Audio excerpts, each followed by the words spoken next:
Stop right now. Don't tie your hair up. Galit na ani ko sa kanya nang nakatalikod siya sa akin habang inaayos ang buhok niyang pataas. Kuya ta, sabihin mo nga sa akin, inggit ka ba sa buhok ko mahaba? Bakla ka ba? Aminin mo na dali, hindi ko ipagkakalat. Nagulantang ako sa sinabi niya. Ako, bakla? Hindi ako bakla, Daisy. Hindi lang sa'yo bagay ang nakataas ang buhok. Ngumisi siya sa akin na animoy hindi naniniwala sa sinabi ko. How can she ever think that I'm a gay? Sa itsura kong ito. I murmured. Hindi ko na itatali ang buhok ko. Ate ta. Hindi ko masyadong narinig ang huling sinabi niya dahil bigla itong humalakha. What did you say? Mariin kong pagkakasabi. Alam ko sinasadya niyang asarin na naman ako. Kung kanina gusto ko pang humingi ng sorry sa kanya, ngayon pinapainit na naman niya ang ulo ko. Sabi ko po, hindi ko na itatali ang buhok ko. KUYA ta. Pagkainis na naman ang nararamdaman ko sa kanya ngayon. Iniisip niya ba talagang bakla ako? Inisa-isa niya pang sabihin ng letters ng kuya para inisin ako at sinabayan pa ng pagngisi nito sa akin. Kuya ta, baka gusto mo ng lip gloss. Daisy, stop teasing me. I'm not gay. Kunting-kunti na lang malapit na naman akong mapikon. Tanitigan niya ako mula ulo hanggang paa at nagtagal sa mukha ko kaya nakaramdam ako ng pagkailang sa uri ng tingin niya. What now? Galit na ani ko sa kanya. Wala. Bakit pa nagagalit ka na naman? Balik niyang sigaw sa akin. Napasingap ako nang tumuwad ito nang isunuot ang stiletto nito. Good thing na isipan na nito na magsuot ng maikling short sa ilalim ng skirt. What the hell, Daisy? Don't bend like that in front of me or other people. Sigaw ko sa kanya. Kuya ta, lagi ka nalang nakasigaw. Pag ikaw nawala ng boses, kakasigaw, huwag mo ko sisisihin ha? Saka hindi dapat kita kinakausap dahil galit nga pala ako sa'yo. Biglang nawala ang inis ko at hindi ko napigilan ang matawa sa sinabi niya na nagpalingon kay Daisy at kita ko ang pagtataka sa mata niya nang titigan ako. Ang hirap magkaroon ng among tuyuin. Sambit ni Daisy sabay lakad na patungo sa pintuan kaya sumunod na ako sa kanya. Habang nasa elevator kami ay hindi ko maiwasan na sulyapan siya habang nakasimangot at may kung anong ibinubulong. Stop murmuring and tell me what is it. Napatitig ako sa labi niyang nanunulis dahil sa pagkakasimangot. Sinulyapan niya lang ako at hindi nagsalita. Hanggang sa sasakyan naging tahimik ito na nakakapanibago. Umalukip-kip ito sa gilid ng pintuan ng sakyan at tumingin sa labas. Hindi na rin ako nagsalita at sinimulan ko ng magmaneho. Habang nasa daan kami, ilang beses ko siyang sinulyapan dahil sobrang tahimik niya.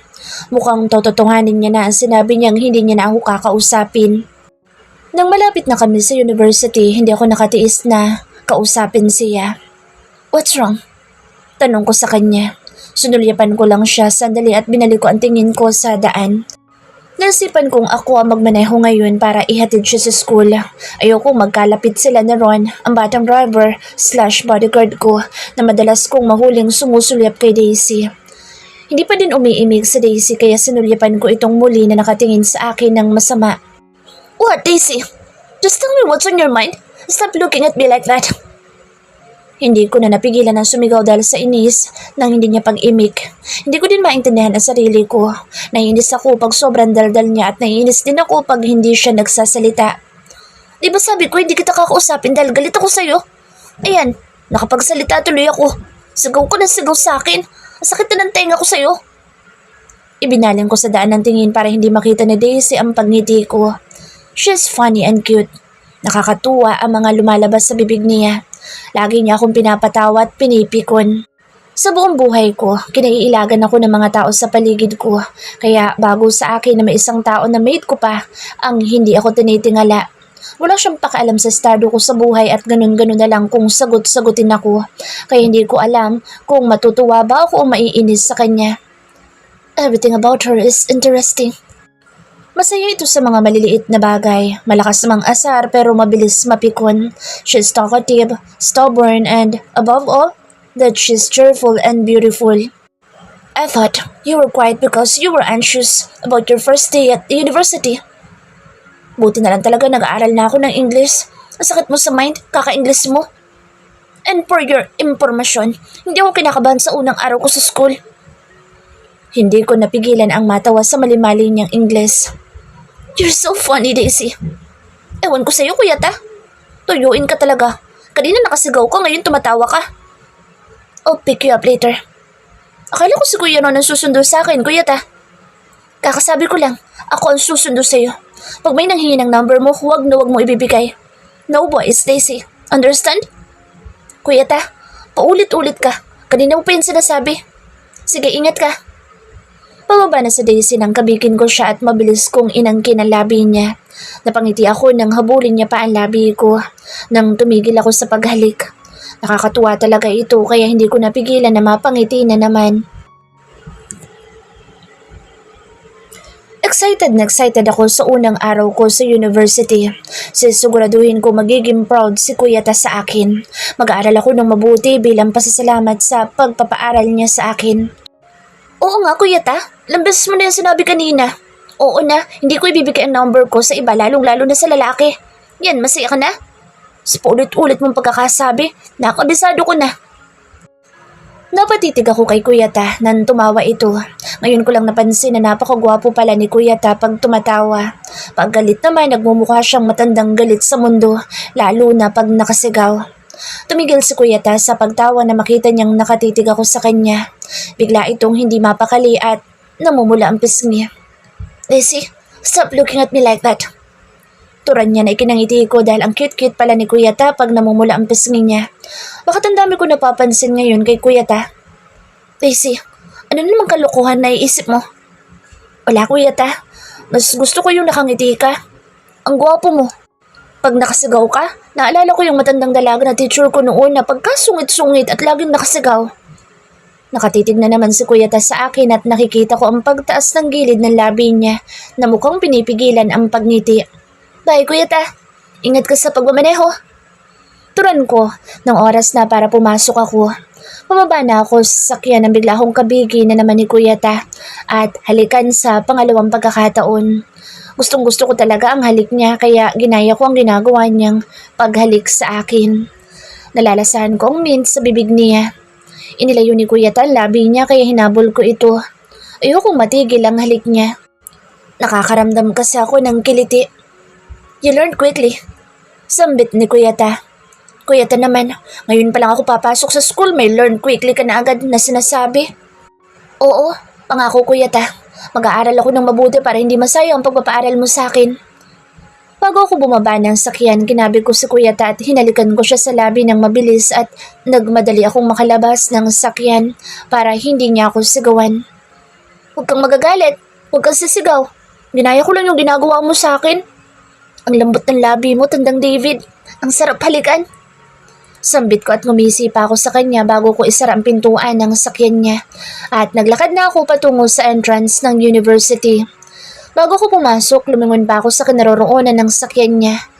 Nang makita ko nandoon pa ito at nakatingin sa gawi ko ay kumaway ako sa kanya. At ninitaan ko siya ng ngiti kong hinahangaan ng mga tao sa palengke noon. Lagi nilang sinasabi sa akin na ang ganda ng ngiti ko, lalo itong gumaganda dahil sa biloy ko sa kaliwang pisngi. Ilang beses pa akong kumaway kay Kuya Ta bago ako tuluyang pumasok sa loob ng university nang may ngiti sa labi ko. Nakikita ko ang pagsunod ng tingin ng mga nadadaanan ko, lalo na ang mga kalalakihan na hindi ko nalang pinansin. Nagtuloy-tuloy na ako sa paghahanap ng room ng unang subject ko nang may lumapit sa akin. Hi, unang araw mo? Ngayon lang kita nakita dito. Tinignan ko muna siya. Mukha naman siyang mabait kaya kinausap ko na. Oo, first day ko. Freshman pa lang ako. BS, Arky. Ikaw? Wow, ako? Senior BS Arky din. I'm Carlo. Gusto mo samahan kita sa building para hindi ka na mahirapan? Daisy, ang pangalan ko. Salamat, Carlo the Great. Tumawa ito na halos wala ng mata dahil singgit ito. You're funny. Nagtitinginan sa amin ang bawat madaanan namin. Carlo, bago mo? Baka talaga. Rinig kong sigaw na isang lalaki na hindi ko nalang pinansin. Wala naman akong pakaalam sa kanila. Kinausap ko lang si Carlo dahil unang araw ko at para hindi na ako mahirapan na maghanap ng room at building ko kung saan ang BS Arky. Bukas hindi ko na siya kakausapin. Nawala ang atensyon ko sa sinabi ni Carlo nang tumunog ang cellphone ko kaya dali-dali ko itong kinuha sa bag ko. Kuyata. No boys, Daisy. And don't forget what I told you. Enjoy your first day. Napailing-iling na lang ako sa nabasa ko. Ang kulit talaga ni Kuyata. Hindi ko na ito nireplyan nang makarating na ako sa room ko. Salamat, Carlo. Nang lumingon si Daisy sa akin at kumaway pa sa akin ay parang hinaplos ang puso ko. Na kahit kailan hindi ko pa nararamdaman noon sa kahit na sino. Why is she giving me a warm feeling inside me? Her smile always takes my breath away. Ilang minuto pa ang tinagal ko sa parking sa labas ng university. Kahit wala na sa paningin ko si Daisy. Nang wala na mga estudyante sa paligid, saka ko naisipan na magmaneho. Habang nasa daan ako, hindi pa rin mawala sa isip ko ang ginawang paghalik ni Daisy sa akin. Hinawakan ko ang labi ko at napangiti pa ako. Kalahating oras din ang inabot ko sa pagmamaneho bago ako nakarating sa opisina ko. Good morning, Mr. Jimenez. Mga pagbati ng mga empleyado ko na hindi ko na pinagkaabalahang sagutin pa. Here I am, ruthless and cold David Jimenez. Ang tanging alam ko lang pagdating sa business world ay maging tough and smart, so no one can dare to touch me. Nang nabubuhay pa ang mga magulang ko, namulat na ako sa ganitong mundo. My dad is the domineering CEO of Jimenez Empire. He's arrogant and cold. Wala siyang kinatatakutan except for my mom. My mom is a loving and cheerful one. Kay dad ko naman ang pagiging cold and ruthless. Sa batang edad ko noon, nagawa kong pamahalaan ang Jimenez Empire at mas lalo pa itong lumaki habang tumatagal. My dad empire is now David Jimenez Empire. Nagtuloy-tuloy ako sa elevator na para lang sa akin habang nakasunod ang mga tauhan ko sa likuran ko. Pinanatili ko ang mukha kong walang kangiti-ngiti kaya iginagalang nila ako at kinaiilagan. Pagdating ko sa opisina ko ay kinuha ko agad ang cellphone ko at nag-check kung nag-reply si Daisy sa mensahe ko kanina. From Boo. Kuyata, hindi ko na-replyan ang mensahe mo dahil oras na ng klase ko kanina. Madali ko nahanap ang building at room ko sa university dahil may tumulong sa akin. Carlo ang pangalan niya. Mukha naman siyang mabait. Hinihingi nga ang number ko. Sabi ko, pag kinuha niya ang number ko, edi wala na akong number. What the hell?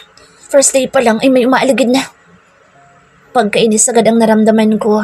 She's charming and a head turner kaya alam kong mangyayari ito. Sana lang sinunod nito ang mga ibinilin ko kanina. Hindi ko din alam kung bakit sobrang pagkainis ang nararamdaman ko. Stay away from that, Carlo, Daisy. Always remember what I told you. Study first before anything else.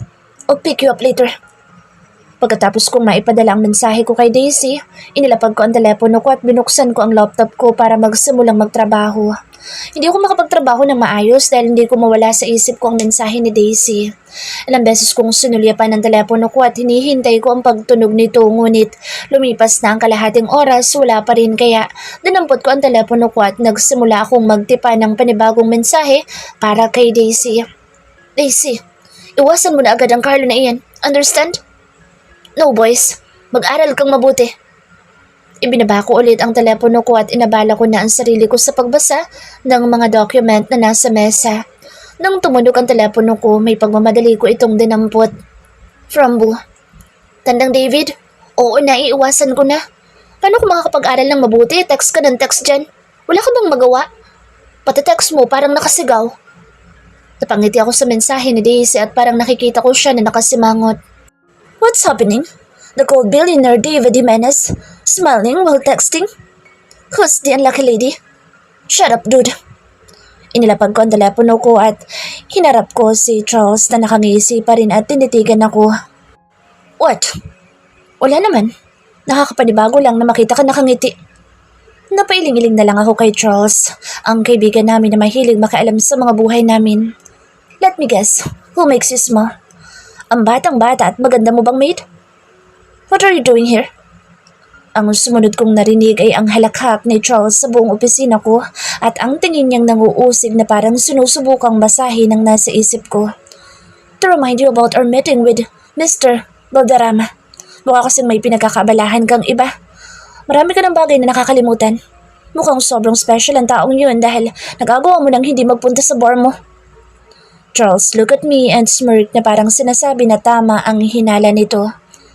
Sige, Bye, at may meeting pa ako. Paalam ni Charles at nagtuloy-tuloy na sa paglabas sa pintuan. Nang makaalis si Charles, bigla ako napaisip. She's special because she's like a little sister to me. I murmured. Sino bang niloloko ko? Sarili ko? May little sister ba na hinahalikan ng katulad ng ginagawa ko kay Daisy? I'm confused about my actions towards Daisy. Wala sigurong magawa si Kuya Ta sa opisina kaya akong kinukulit. Bulong ko. Miss Ramirez, turn off your phone. Ako lang ba may cellphone? Nakakainis naman. Unang araw ko 2 beses na ako napagalitan ni Miss Ramos. Nakakainis naman kasi si Kuya Ta. Text ng text. Para lang sabihin na iwanan ko si Carlo. Tandang David, lagot ka sa akin mamaya. Kasalanan mo kung bakit ako napagalitan. Hoy girl, sino ba kasing text ng text sa'yo? Boyfriend mo? Tanong ni Mary, ang katabi ko at naging kaibigan ko na rin ngayong unang araw ko sa school. Huwag mo kong daldalin, baka pagalitan na naman ako ni Miss Minchin. Napangisa si Mary sa sinabi ko at sabay takip ng bibig nito nang magawi ang tingin sa amin ni Prof. Ramos. Nang matapos ang unang subject ko, magkasama kaming lumabas ni Mary. Gulat na gulat pa ako nang lumabas kami at makita ko si Carlo. Hey Daisy, saan ang punta niyo? Daisy, pwede ko bang hingin ang cellphone number mo? Nagtaka naman ako kay Carlo na hihingi ng number ko. Wala ka bang sariling number? 2 beses mo nang hinihingi number ko. Pag hiningi mo yung number ko, wala na akong number. Malakas na tawa ni Carlo at Mary ang sunod kong narinig. Ano namang nakakatawa sa sinabi ko? Saka hindi ko pwede ibigay yung number ko. Magagalit si Kuya Ta. Kinuha ko ang cellphone ko sa bag at naisipan ko na lang na magpadala ng mensahe kay Kuya Ta. Kuya Ta, wala ko sigurong magawa sa opisina. Hindi ko binigay ang number ko kay Carlo. Napagalitan tuloy ako ni Miss Minchin sa kakatext mo. Tunog kasi ng tunog ang cellphone ko. Huwag ka kasing makulit, Kuya Ta. Inilagay ko agad sa bag ko ang telepono pagkatapos kong maipadala ang text ko kay Kuya Ta. Naglalakad na ako sa kabilang pasilyo para sa susunod kong subject. Daisy, hintayin mo naman ako. Nag-text ka na ba sa boyfriend mo? Hoy Mary, sino ba nagsabi sa'yo na may boyfriend ako? Wala kaya. Bawal pa ako mag-boyfriend, sabi ni Kuya Ta. Sa ganda mong yan, wala kang boyfriend? Ako nga meron na kahit hindi ako kagandahan. Kinakain na nga ng boyfriend ko ang bulaklak ko. Napatigil ako sa paglalakad at nilingon ko si Mary na ilang hakbang lang ang layo mula sa akin. Anong ibig mo sabihin na kinakain ng bulaklak? Kailan pa nakakain ng bulaklak? Tanong ko kay Mary dahil naguguluhan ako. Tumawa na naman ito kaya nakaramdam ako ng pagkainis. Bakit lagi na lang silang tumatawa sa mga tanong ko at mga sinasabi ko? Ay naku Daisy, halatang inosente ka talaga. Kaya siguro natipuhan ka ni Carlo. Mag-iingat ka sa lalaking yun. Balita ko'y babaero yun at sikat na sikat sa university. Team captain ng basketball si Carlo at gwapo. Kaya maraming babae ang humahabol sa kanya. Tura ni Mary. Bakit naman kailangan ko mag-ingat? Hanggang sa break time, magkasama pa rin kami ni Mary sa cafeteria. Hey girls, pwede ba kung dito makiupo sa table niyo? Tura ni Carlo na nakangiti habang titig na titig sa akin. Sure, Carlo. Okay lang ba sa'yo, Daisy?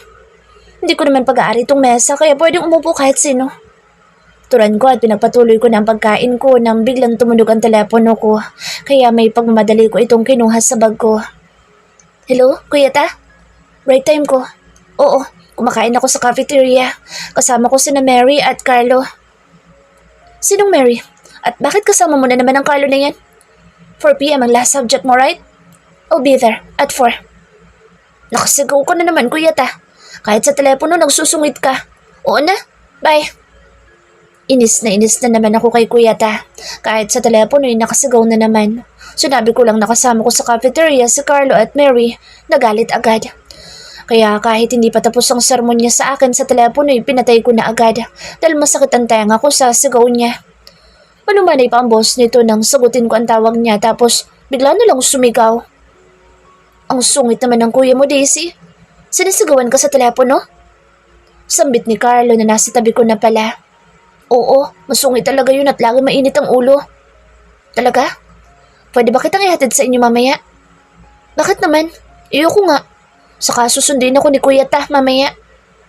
Nang sulyapan ko si Mary, napapangiti siya na hindi ko maintindihan. Ang gulo ng mga tao sa paligid ko. Nang matapos akong kumain, tumayo na ako agad. Mary, tara na, baka mahuli pa tayo sila sa subject natin.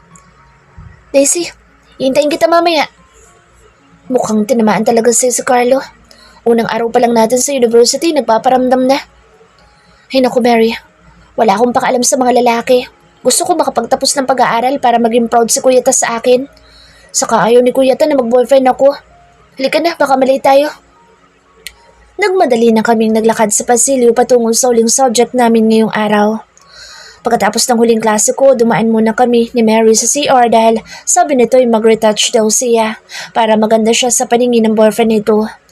Nasa gate na kami ng university nang humahangos na lumapit sa akin si Carlo. Buti na abutan pa kita. Kanina pa kita hinahanap, Daisy. Hatid na. Hindi mo siya pwedeng ihatid. Gulat na gulat ako na nasa likuran ko na pala si Kuya Ta na masama ang tingin kay Carlo. Daisy, siya ba ang boyfriend mo? Tanong ni Mary. Nagkakamali ka, Mary. Hindi ko siya Yes, I'm Daisy's boyfriend. And you are? Naguguluhan ako sa sinasabi ni Kuya Ta. Sabi niya bawal ako mag-boyfriend tapos sinabi niya kay Mary na boyfriend ko siya. Bye, Daisy. May boyfriend ka na pala.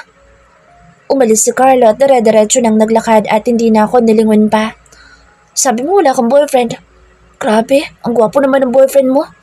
Saan mo yan nakilala? Nang makapunta ako doon, baka may makilala din akong katulad niya. Mukhang nagsasalo siya kay Carlo.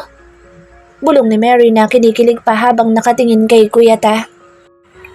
Ano namang ibig sabihin ni Mary na nagsasalo si Kuya Ta? Tanong ko sa isip. Hinawakan na ni Kuya Ta ang kamay ko at hila-hila na niya ako sa kung saan man ito patungo.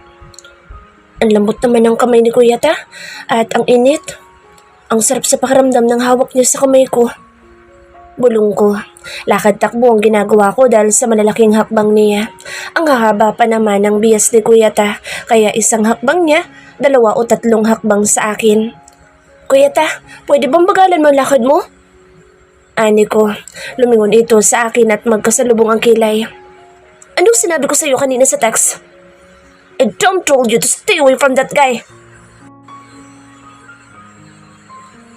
Nasa meeting ako nang tumunog ang telepono ko kaya kinuha ko agad ito dahil tanging si Daisy lang naman ang pinapadalhan ko ng mensahe at kanina ko pa hinihintay ang reply niya.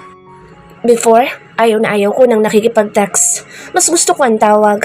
Simula na magkaroon ng telepono si Daisy, ako pa ang nauunang mag-text sa kanya at ito pa ang naiinis sa akin pag madalas ko siyang i-text.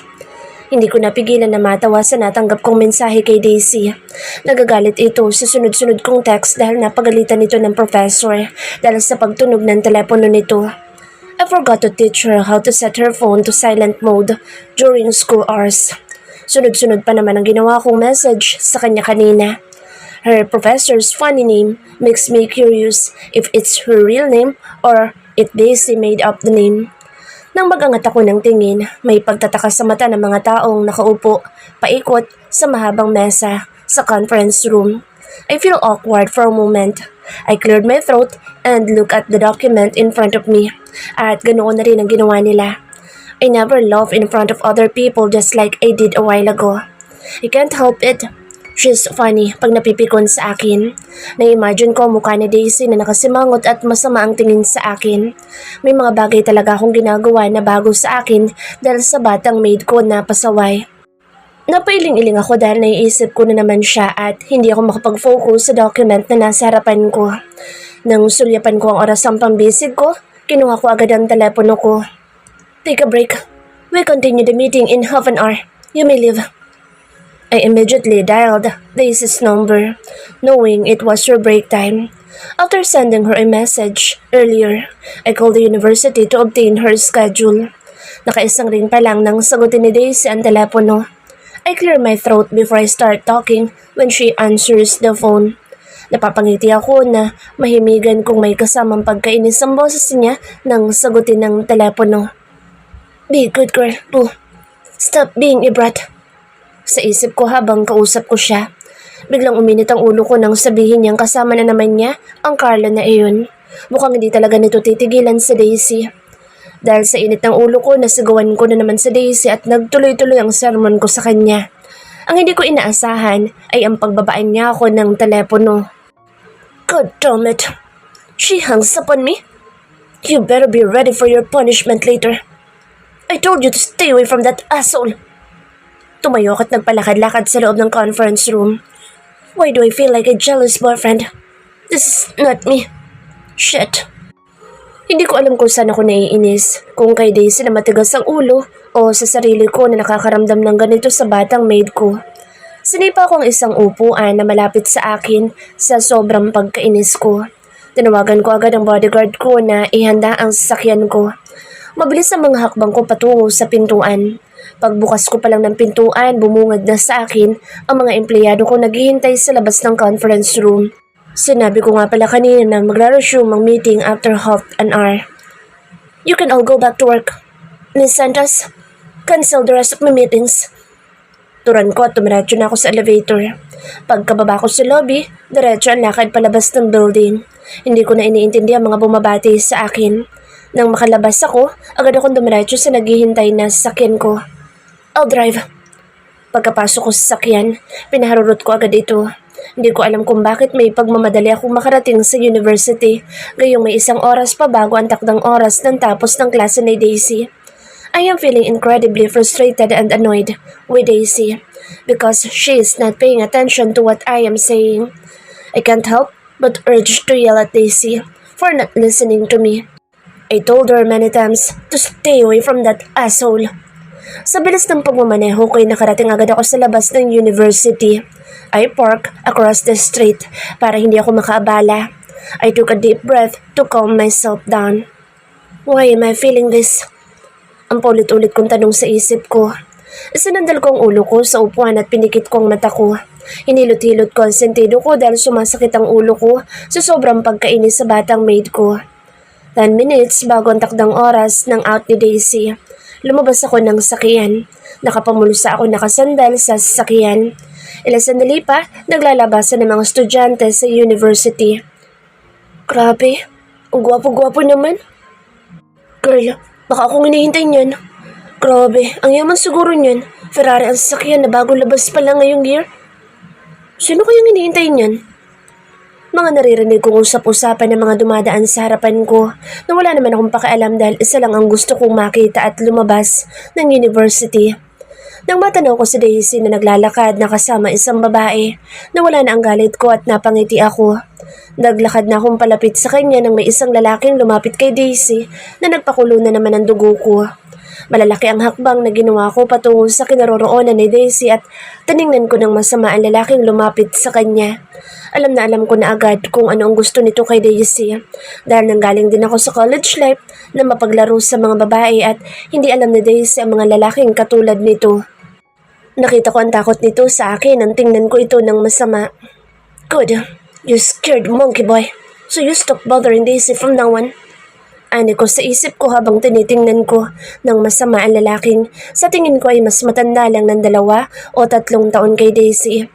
I hope he got my message the way I look at him. Nang magtanong ang kasama ni Daisy kung boyfriend ako nito, hindi ko alam bakit sinabi ko agad na oo, boyfriend niya ako. Gusto ko mang bawiin, hindi ko na ginawa, lalo na at nakita ko sa lalaking gustong pumorma kay Daisy na nalungkot ito na ikinatuwa ko naman. Kaya pinanindigan ko na lang. Nang hawakan ko ang kamay ni Daisy, nakaramdam na naman ako ng parang kuryente na gumapang sa bukong katawan. Every time na madidikit ako sa kanya, ganito lagi ang nararamdaman ko. Wala na akong pakialam sa mga taong nakatingin sa amin habang hila-hila ko ang kamay ni Daisy. Nang magsalita si Daisy, bumalik ang inis ko kaya nasagawan ko siya. Hinila ko siya sa passenger side ng sasakyan. Bubuksan ko na ang pintuan nang hinila ni Daisy ang kamay nitong hawak-hawak ko. Bakit ka ba naninigaw, kuya ta? Dapat nga akong nagagalit sa'yo dahil 2 beses akong napagalitan ni Miss Minchin dahil sa'yo. Maglalakad na lang akong pauwi. Sambit ni Daisy at tinalikuran ako at nagsimulang maglakad. Daisy, stop being stubborn and come back here right now! Sagaw ko kay Daisy, kaya napapatingin sa akin ng mga ibang estudyante na napapadaan. Hindi ako pinansin ni Daisy at nagtuloy-tuloy ito sa paglalakad. Ang tigas talaga ng ulo mo! Tinakbo ko ang pagitan namin at binuhat ko sa Daisy na parang sako ng bigas at ilang beses kong pinalo ang pang-upo niya. Kuya ta, ano ba ibaba mo nga ako? Magpapakabait na ako. Huwag mo na akong paluin. Ganito din bang ginawa ng babae na pinapalo mo sa kusina noon, Kuya Ta? Pabagsak kong naibaba si Daisy sa upuan niya dahil sa pagkabigla ko sa tanong niya. Aray! Sigaw ni Daisy. Bakit mo ba ako ibinagsak? Ang sakit ng pang-upo ko, Kuya Ta. Hilutin mo ako mamaya. Ang sakit. Galit na nito at may luha ito sa mata. Sorry, Bo. Nagulat lang ako sa sinabi mo. Hindi ko sinasadya. Mabilis akong umiko sa driver's side at pagkapasok ko sa sasakyan, hinarap ko si Daisy na masama ang tingin sa akin. Ang tigas kasi ng ulo mo. Hindi ka marunong makinig sa akin. I told you. Sinaktan mo na ako. Tinawag mo pa akong Bo. Kuya Ta, hindi ako bobo. Uwi na nga tayo. Sigaw ni Daisy na nagpatahimik sa akin. Iniisip pala ni Daisy na tinawag ko siyang bobo dahil sa Bu. Napangiti ako at sinimulan ko ng paandarin ng sakyan ko. Nang lingunin ko sa Daisy na may ngiti sa labi, biglang naglaho ang ngiti ko nang makita ko itong umiiyak. Itinigil ko ang sakyan sa gilid ng daan at hinarap ko si Daisy. Why are you crying? Tanong ko at hindi ko napigilan na mapamura sa sarili ko. Mukhang nasaktan ko ng sobra si Daisy. Pangalawang beses na niyang umiyak ng dahil sa akin. Ilang minuto na kaming nakatigil sa daan. Hindi pa rin nagsasalita si Daisy. Tumingin ito sa labas ng bintana at hindi na ako kinausap pa. Tell me, why are you crying? Sigaw ko na hindi na talaga ito nagsalita pa. Kahit ilang beses ko na itong tinanong. Parang naging hangin na lang ako na hindi niya nakikita. Alam kong kasalanan ko dahil binagsak ko siya kanina at nasaktan ko na naman ito. Kung dati sisigaw na ito pag sumigaw ako, ngayon hindi na ito nagsalita. Kaya hindi ko alam ang gagawin. Pinunasan nito ang luha at sinandal ang ulo sa bintana ng sakyan at pumikit. Bumuntong hininga ako at sinimulan ko ng paandaring muli ang sakyan.